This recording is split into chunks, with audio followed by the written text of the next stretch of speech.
¿Cargo ahí? Sí. Ok. Bueno, hoy tendríamos que ver la guía de digestivo 3. El primer punto nos pide que... Ahí tengo la barrita acá arriba. A ver. Que utilicemos imágenes histológicas para explicar los distintos cambios que podemos observar en el hígado a lo largo del tiempo por el consumo prolongado de alcohol, y que lo relacionemos con conceptos estudiados en las unidades de inflamación y reparación. Consideramos importante acá tener en cuenta, para empezar la exposición, que para estudiar lo que es la anatomía del hígado hay bastantes modelos. En el Robbins hay dos, pero creo que en los libros de histo de segundo año hay un poco más. Pero el importante acá sería este, que es el modelo ASINAR, en el cual se tiene en cuenta como importante lo que es el flujo sanguíneo, ¿sí? Acorde al flujo sanguíneo podemos definir tres zonas, de las cuales la zona 1 va a ser la más próxima al riego sanguíneo, ¿sí? Y la 3 la más lejana. ¿Por qué es importante esto? Porque todos los cambios en las hepatopatías alcohólicas van a iniciar en la zona 3 del acino y se van a extender hacia los espacios porta a medida que la lesión se va agravando, ¿sí? En los espacios porta tendríamos canalículo biliar, vena hepática y arteria hepática. Bien, en primera instancia tendríamos esta lesión que se denomina esteatosis hepática, que se produce tras la ingesta de alcohol por acumulación de gotículas de lípidos en los hepatocitos, y estas gotículas, a medida que pasa el tiempo, van a ir confluyendo en gotas más grandes que van a distender el hepatocito y van a empujar el núcleo hacia la periferia, ¿sí? Respecto a lo que es macro, en el hígado graso encontraríamos que tiene un color amarillento, está bastante grande y tendría una textura bien blanda, por así decirlo. Y es importante saber que este tipo de hepatopatía alcohólica es totalmente reversible si el paciente se abstiene de consumir alcohol. Acá tendríamos una vista microscópica, ¿sí?, de hígado graso o esteatosis hepática, donde está lo que dije, ¿sí? Tendríamos estas vacuolas lipídicas con los núcleos en la periferia, y como dijimos, es un proceso que es potencialmente reversible en semanas o meses si cesa el consumo de alcohol o el fármaco tóxico del que estemos hablando, ¿sí? Son medio indistinguibles de un adipocito normal, digamos, ¿no? Porque es como un gran citoplasma ocupado por el lípido y el núcleo desplazado. Lo que pasa es que yo no tendría adipocitos normalmente en el hígado como para pensar, ¿son adipocitos o hay esteatosis? Entonces, verlas ya me hace dar cuenta de que en realidad son hepatocitos con los lípidos, aunque morfológicamente aisladas sean igual que un adipocito. Bien. Bien. Si el consumo de alcohol persiste, podemos llegar a una esteatohepatitis alcohólica, la cual se caracteriza por tumefacción y necrosis de los hepatocitos. Los hepatocitos se ven como balonamiento, se le dice, debido a la acumulación de grasa y agua y también de proteínas que deberían ser exportadas en condiciones normales. También podemos encontrar los cuerpos de Mallory-Denk, que aparecen como un material amorfo y eosinófilo dentro de los hepatocitos balonizados.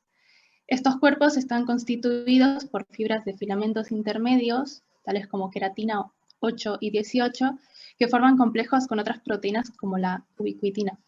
Y también podemos ver neutrófilos que se acumulan alrededor de estos hepatocitos en degeneración y también en los que contienen en los cuerpos de Mallory-Denk.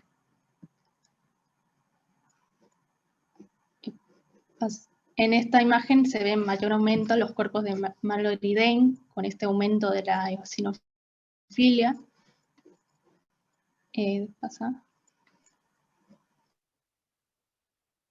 Está claro que en esta entidad, esteatohepatitis alcohólica, los cambios estarían siendo los mismos que mencionaron antes en la esteatosis, pero se agrega la parte del itis. Si estamos en una esteatohepatitis, sí o sí tienen que estar los neutrófilos, o sea, sí o sí está el proceso inflamatorio, por eso es una esteatohepatitis y no una esteatosis nada más, porque después vieron que los cambios son similares. Lo que me hace el diagnóstico son las células inflamatorias. Claro, en esta imagen también podemos ver marcada con la flecha un cuerpo de Mallory-Dane y más hacia la derecha el cúmulo de células inflamatorias.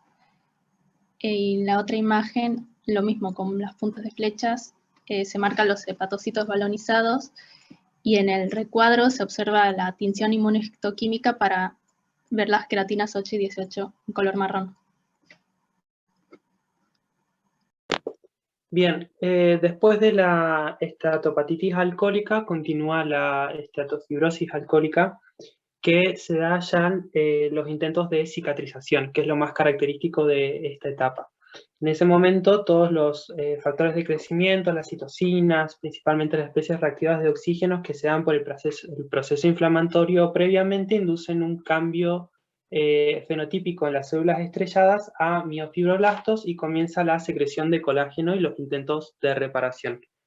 Se destaca principalmente estos intentos de cicatrización desde la vena central, bien centrolobulillar. Pasa a la siguiente imagen, Mati. Por ahí es un poquito más explicativo. Acá.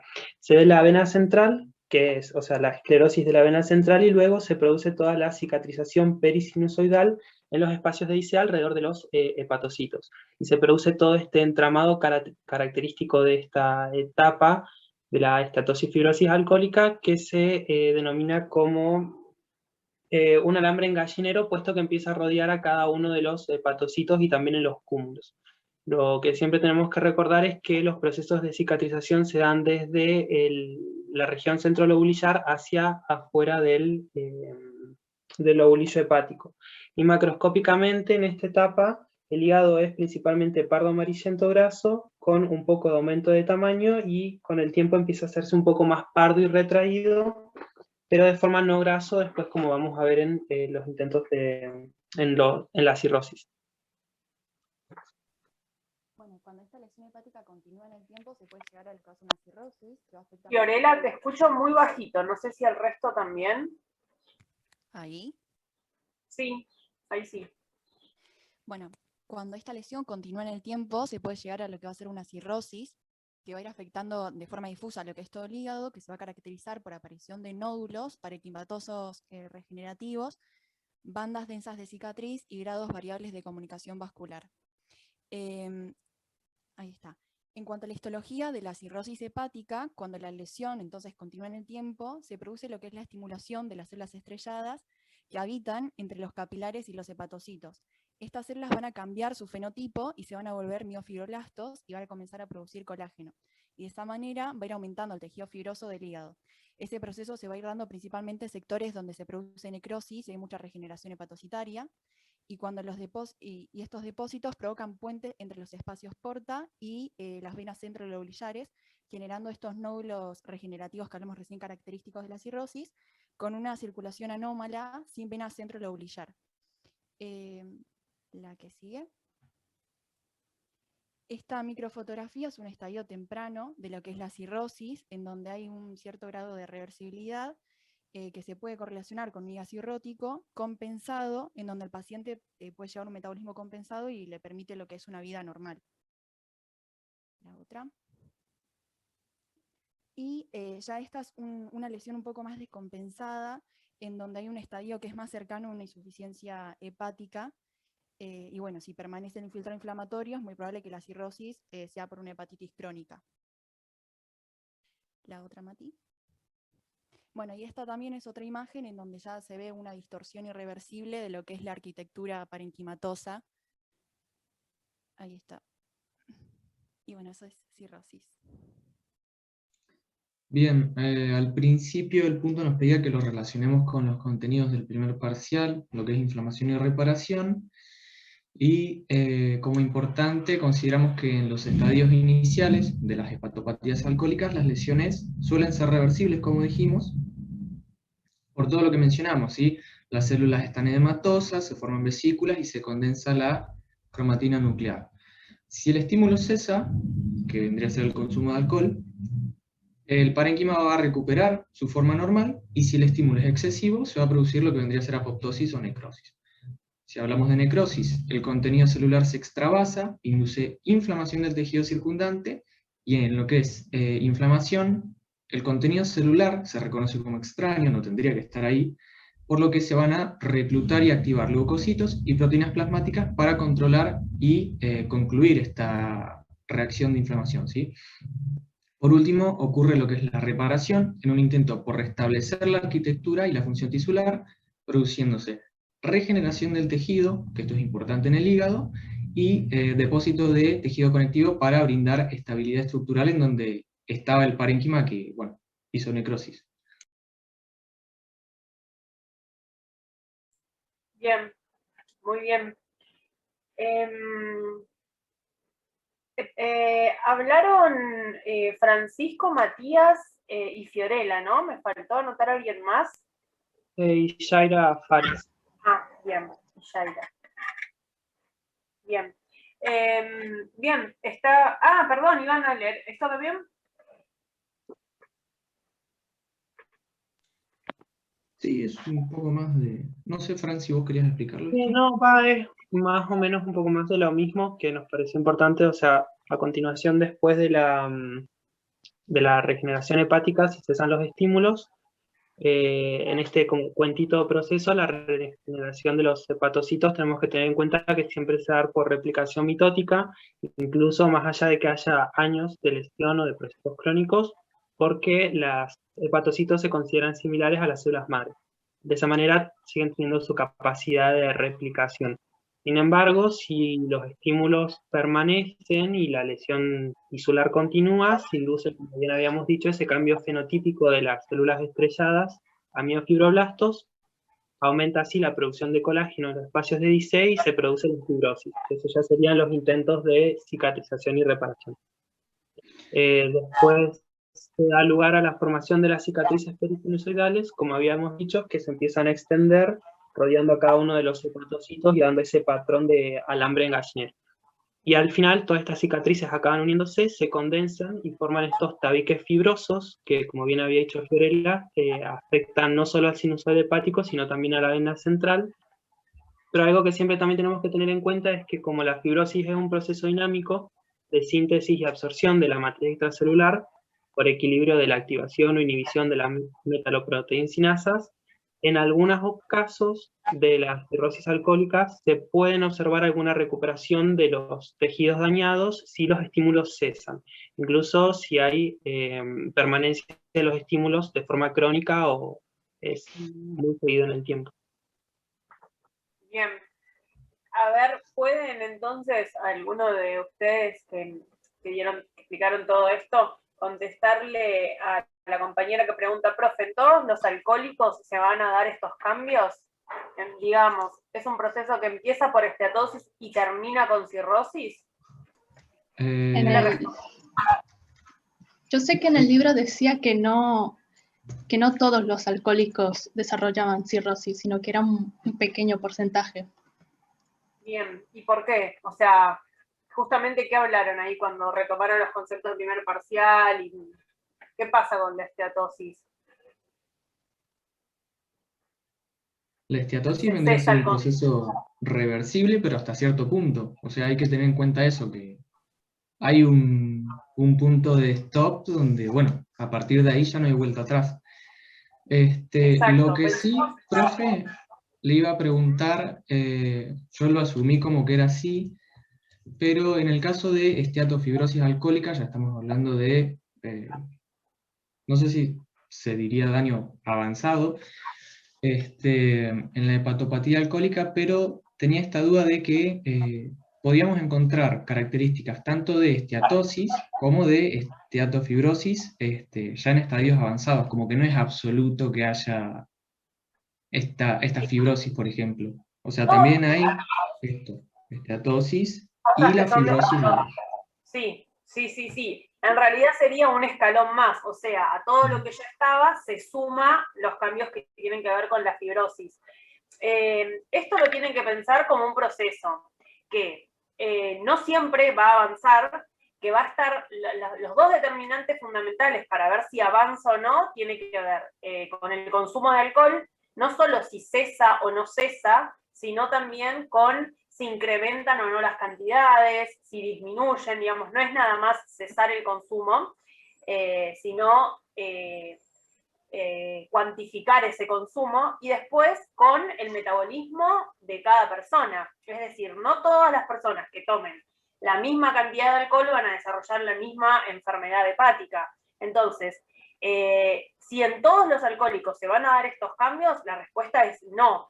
En todas las personas que tengan un consumo excesivo de alcohol van a empezar a aparecer daños. Después, hasta dónde se avance, hasta dónde vaya escalando todas estas etapas, digamos, va a estar vinculado con el tiempo que vaya pasando, la cantidad de alcohol de la que estemos hablando y el tipo de metabolismo que tenga esa persona. Y de ahí también va a haber algunas diferencias entre sexo femenino y sexo masculino, justamente por el metabolismo hepático que hay. Entonces, esto es lo que puede llegar a evolucionar, pero no lo que se va a dar siempre. Y lo tienen que ir pensando, como ahí puso Isaac en el chat, como algo que se va solapando. Empieza por un cambio, que es empezar a guardar los lípidos, y termina con una cirrosis. En el medio hay grises.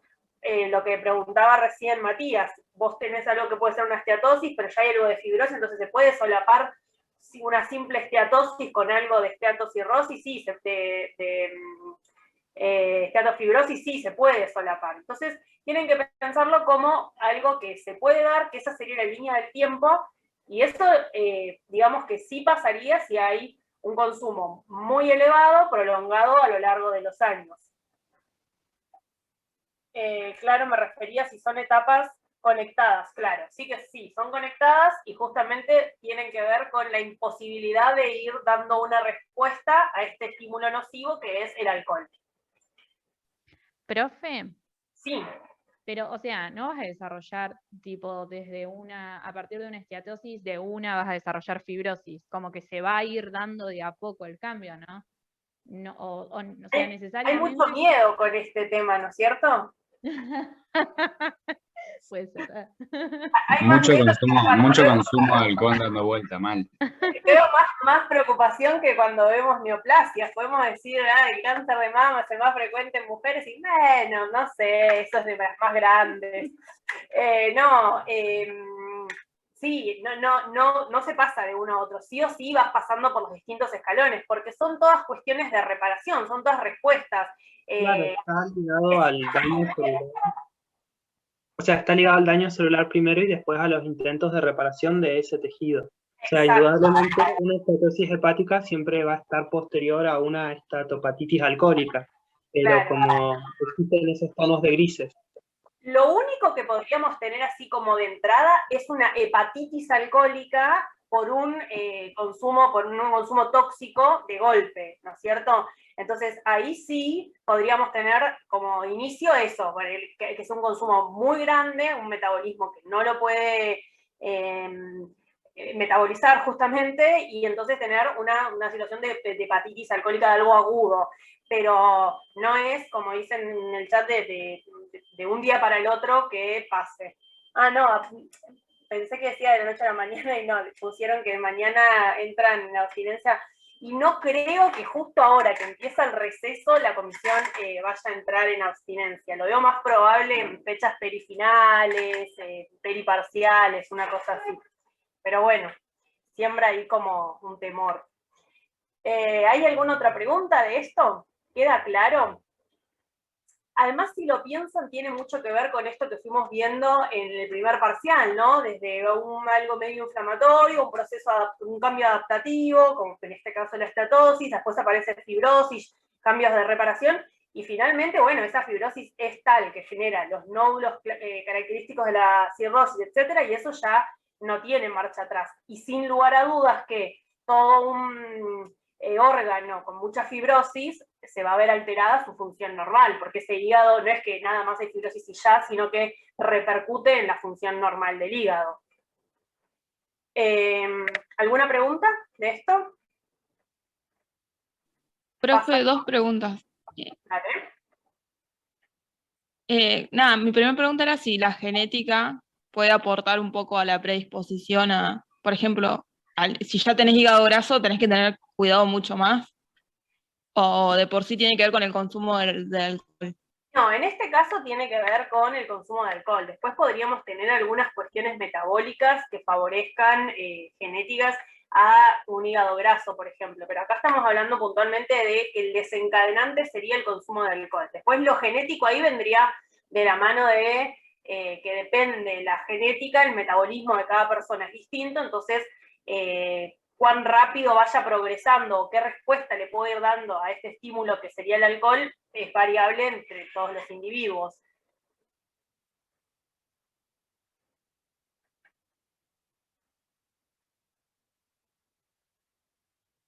Aldana.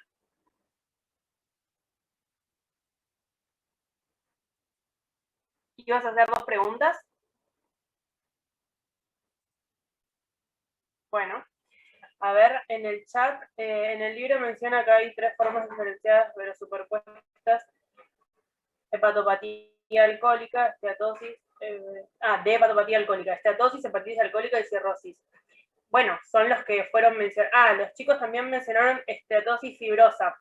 Y lo que pasa es que esteatosis fibrosa es el escalón en el medio entre la esteatosis, donde solamente está el cambio graso, y la fibrosis, donde aparece ya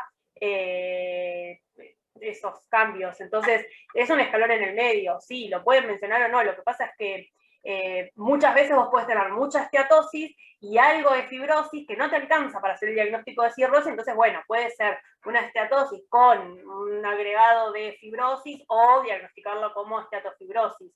Pero es eso, ese es el escalonamiento.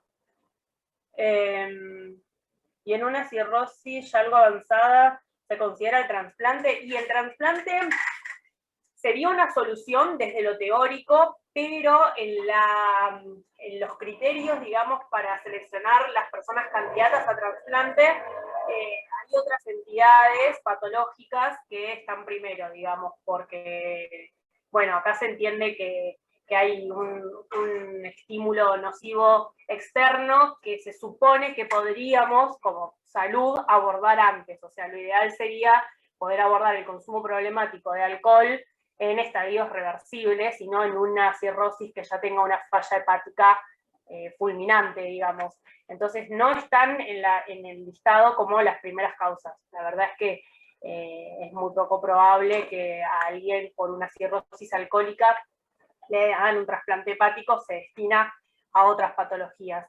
Pero desde lo teórico sí sería la solución. ¿Frente a otros, a qué te referías, Angélica? ¿Frente a otros pacientes, a otras situaciones? Sí, bueno, sí, una hepatitis autoinmune, por ejemplo, tiene prioridad, digamos. Bueno, ¿alguna otra pregunta?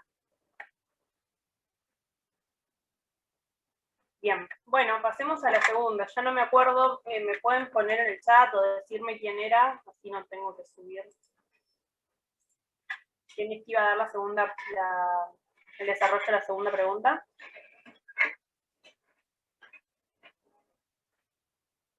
¿Quién era? Alguien me había dicho que quería dar la segunda consigna.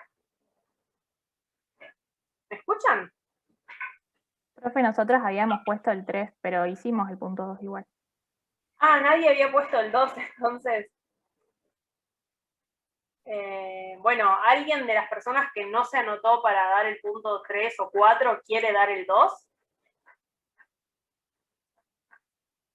Bueno, entonces, sí, si querés, Emilia, porque si nadie más quiere darlo. Dale, ahora lo comparto.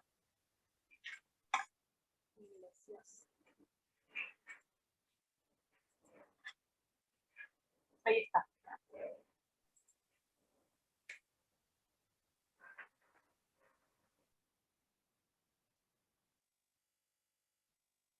Bueno, la consigna decía, realiza un cuadro comparativo entre cirrosis biliar primaria, hepatitis autoinmune y colangitis esclerosante. Y decía que había que utilizar lo que es la epidemiología, la fisiopatogenia, la clínica, el laboratorio, la macroscopía y la microscopía. Bueno, Connie, arrancás vos. Sí. En la hepatitis autoinmune pusimos en epidemiología que había una incidencia anual mayor entre los europeos y te especificaba bien qué región, pero no supimos bien, porque tenía un nombre medio raro, y decía que 1,9 por cada 100.000 personas iba a tener hepatitis autoinmune, y que tiene un predominio femenino, y la mortalidad en los pacientes que no son tratados es un 40% cuando se hace el diagnóstico en los 6 meses.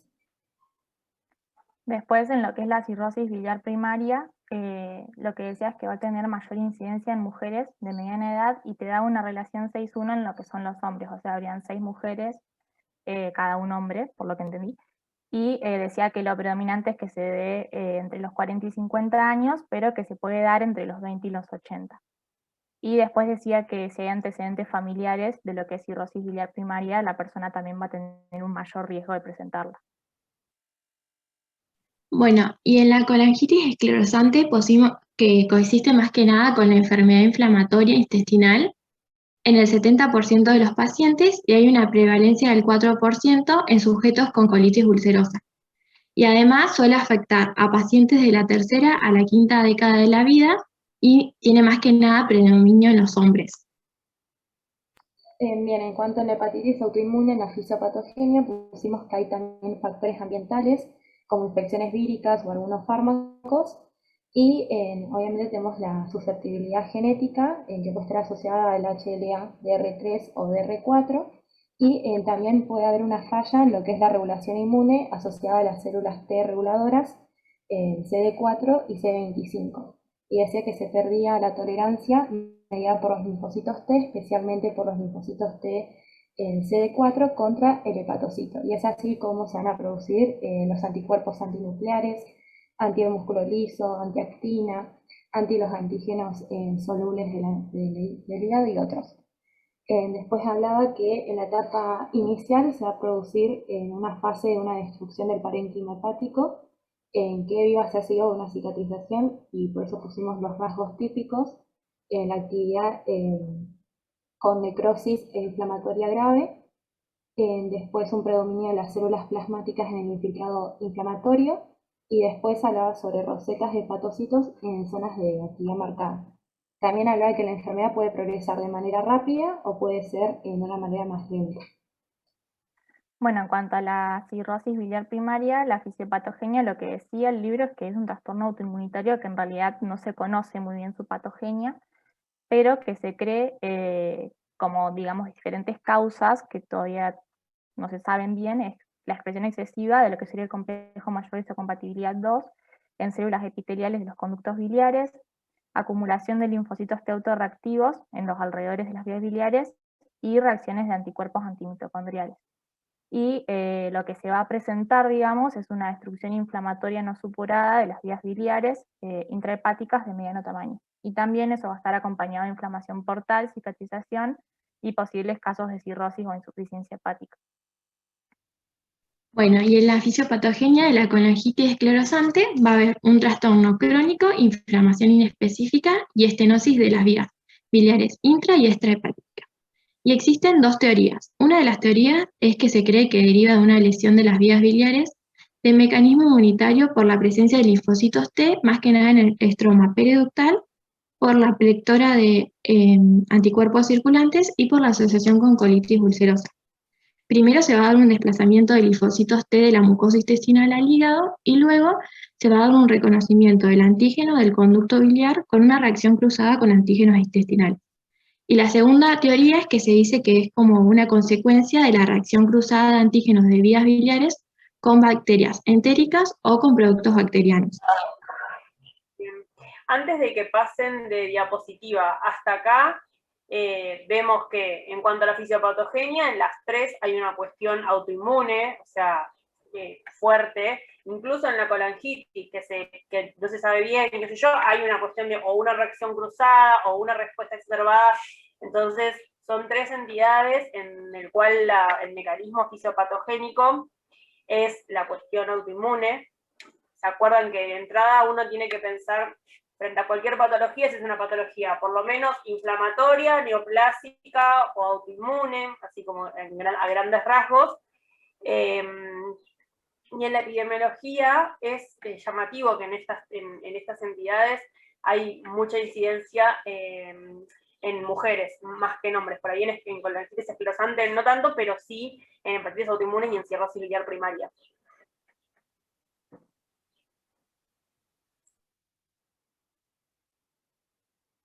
Bueno, ahora con la clínica de la hepatitis autoinmune no había mucho.